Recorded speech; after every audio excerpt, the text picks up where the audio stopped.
The World Bank is one of the world's largest financial institutions, and it consists of 5 major organizations that's said to represent 188 nations from around the world. Its stated purpose focuses on investing in the development of third world nations and lending interest-free loans to middle and low-income countries. According to the World Bank, there are 2 goals that have been set to be achieved by the year 2030. These include decreasing the amount of people living on less than $1.25 a day to less than 3% and fostering the income growth of the bottom 40% of every country. Are these goals sensible for the World Bank to accomplish? And more importantly, can they be successfully achieved in the midst of a significant shift in the global currency market? To help us break down the global financial giant known as the World Bank and how you can protect your finances during this seemingly unstable global market, we're joined by Karen Hudes, who is a former senior councilwoman at the World Bank and is the latest in a long string of whistleblowers exposing corruption. Hudes has launched a personal campaign to reveal secrets of the powerful World Bank, and she's been making the rounds on some of the largest television stations and radio shows in the country, including today on WHDT World News. Welcome to the show, Karen. Thanks for having me, Gary. Now, Karen, before we get started, how did you become the lead councilwoman for the World Bank, and how long were you employed there? I was there for 21 years, and I was actually interviewed for the job of general counsel. And I told the people that were interviewing me about this cover-up, and they were obligated to end the cover-up, and they did not. Now, before we get into the cover-up, because that's why you're here today to blow the whistle on that, but let's talk about the World Bank itself. Most Americans have no clue what the World Bank's purposes or its functions are. Can you briefly help our viewers and the American people understand what the World Bank does?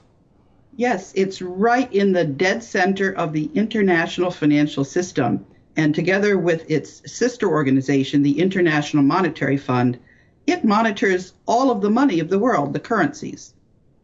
Now, the U.S. Federal Reserve has been in control of the United States currency, the U.S. dollar, since 1913, and this year is the 100th anniversary of its creation. How does the Federal Reserve and the World Bank work together?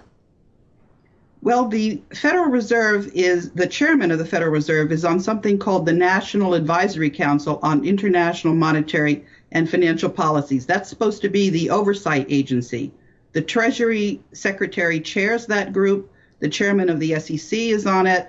The chairman of the Export-Import Bank, all of the Commerce Department, all of the economic agencies of the U.S. government are supposed to be monitoring the World Bank because it has $180 billion worth of bonds on the capital markets. They fell down on the job. So the U.S. regulators are not monitoring the World Bank? They are part of what I call state capture. There is a corrupt group that has actually been called out by the foremost university in Europe called the Federal Institute of Technology, located in Zurich, Switzerland. 3 mathematicians modeled who owned the capital markets, and they found out that there was something they call the super entity, which is pulling down 60% of the annual earnings of the 43,000 transnational companies. And the 10 banks that everybody thinks are separate, like Goldman Sachs or Bank of America or Citibank, they all have the same directors on their boards. They're really, for practical purposes, one big conglomerate. And that group has been thinking that it's above the law, and it's not. So what you're saying is that there's a supranational banking institution that has board members shared on multiple corporations, so they're basically intermarried banking institutions? That's right. That's how we got the LIBOR scandal. That's how we have manipulation of gold prices and a lot of other nefarious goings on. And anybody in the government that tries to stand up to them, like JFK, for example, gets assassinated. That's what happened to Lincoln, the predecessor group. And when our founding fathers set up their Constitution, they knew about this group because there's actually a group behind that group. That's called the Jesuits. And you should read your history books to see what our founding fathers thought about the Jesuits. Well, before we get too deep into all the tentacles of this global cabal, tell us what exactly you witnessed, what corruption you witnessed while working at the World Bank in your 20 years there. Okay, I didn't know anything actually about what I'm telling now. I was fired illegally in 2007 because I was just doing the job of a lawyer who's working for a company that has bonds outstanding on the capital markets, which is the financial statements have to be accurate, and they were not.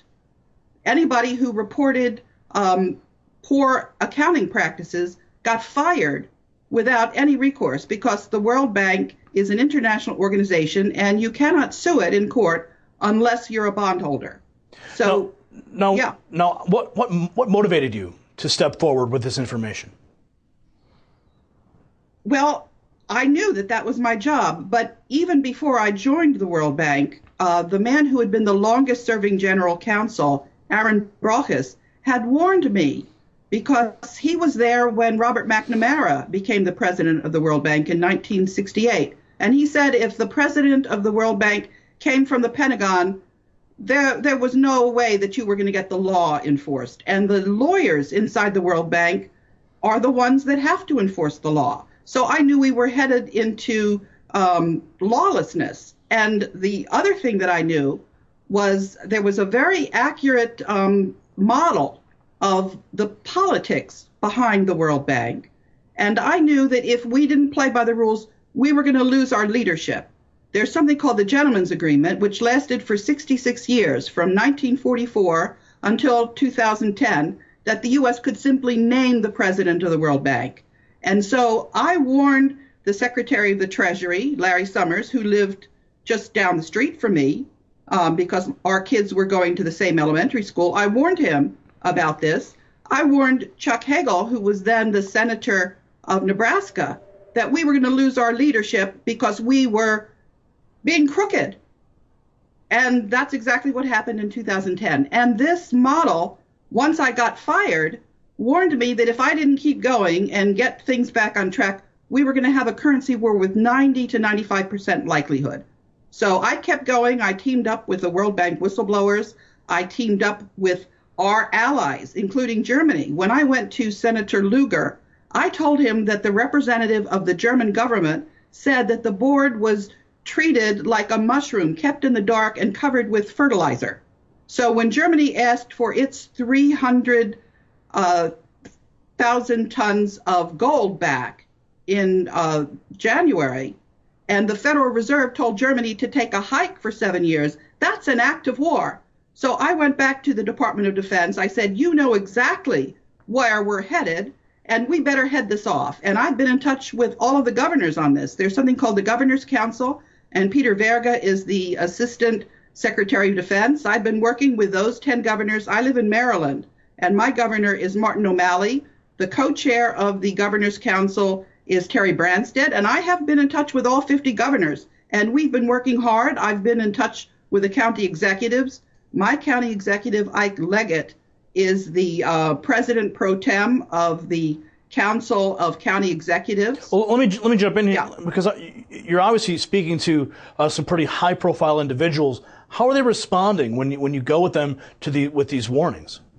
Well, you know, the 188 ministers of finance gathered in Washington just this past weekend, and I went to Ike Leggett's office because I wanted to have clear instructions so that we wouldn't head into a currency war. You know, the BRICS countries, Brazil, Russia, India, China, and South Africa, have declared that they are not going to use dollars when they finance the trade among themselves. That's 25% of world trade. This is a terrible blow. And so I went to Ike Leggett so that we would be able to calm the markets and to calm our allies. And I had just been on a broadcast that Russia Today TV put out, a 30-minute interview talking about all of this corruption. And it was very important that we have the proper response. And so when I met with Ike Leggett's office, they told me to go to the National Association of Counties, which I did. They also told me to go to the National Association of Governors. I walked into the pension office because there's a lot of news that people don't know about. Did you know that your states could not issue bonds, or your municipalities could not issue bonds because there was no headroom. So I met with the pensions, all of the treasurers, the office in the National Association of Governors, and I told them that we had to have a concerted approach. And then I went to the World Bank meeting, and I wasn't allowed in. Yeah, I want to talk about that because demonstrators regularly show up at World Bank meetings and protest. One protest in particular against policies of globalization in 1999 became known as the Battle of Seattle. Now, in the spring of 2013, you were arrested at a World Bank meeting. What were the circumstances that led to the arrest, and what was the outcome? Well, I was arrested illegally. It was because of the corruption that I'm telling you about, because 188 ministers of finance reinstated me. This is because when the Congress approved the capital increase for the World Bank, they put a condition in there. They said, we're not going to disperse the money until the effects of retaliation against World Bank whistleblowers have been eliminated. And Secretary Geithner lied to the appropriations committees back in November. And I went there and I told the appropriations committee, and Secretary Geithner exited stage left right after he had finished lying to Congress. So this is a very serious matter. This is contempt of Congress. So when I went in the spring to the annual meetings, I was going there with the backing of the U.S. Congress. I was going there with the backing of 188 ministers of finance to end the corruption. And the reason that the United States citizens do not know this is because of the corruption. These corrupt entities have bought up their media. Now, Karen, and the Americans have been misinformed on very basic, fundamental things about their government. One of the fundamental things that they've been misinformed about is the fact that 49 of the 50 state legislatures have asked for a new constitutional convention. They know about this corruption, and they don't want the consent of the governed to be denied any longer. We're going to fix this problem. We're going to fix it before the dollar goes down. Now, Karen, you're obviously out there. You're connecting with these people. You are blowing the whistle on corruption at the World Bank. Most people end up in a coffin when they go up against the global banking cartel. Have you experienced any threats on your life or any threats to your livelihood for speaking out in this manner? Well, let me tell you, it has been the adventure of a lifetime. I was captain of the NYU fencing team, and I learned that the first thing you want your enemy to do is to attack you, because that's when they're on the wrong foot and you come in from the other side. So I have testified in the UK Parliament together with Elaine Colville, who's Scottish. We have the law on our side. We're talking about the rule of law. So every time somebody tries to do something, we catch them red-handed and we tangle them up and they trip and they fall. So, well, I mean, but have they overtly threatened you in any manner, or how are they reacting to you blowing the whistle on this? Okay, most of the whistleblowers are in a situation where they're trying to reveal information. I am trying to end a cover-up. So I'm in a much stronger situation, and these crooks knew that if anything happened to me, the cover-up was going to end. I hired a PR guy, Larry Garrison, and they knew that if anything happened to me, this cover-up was over. So I was in a stronger position. And yeah, they've tried lots of things. I would go to parties and there'd be really, really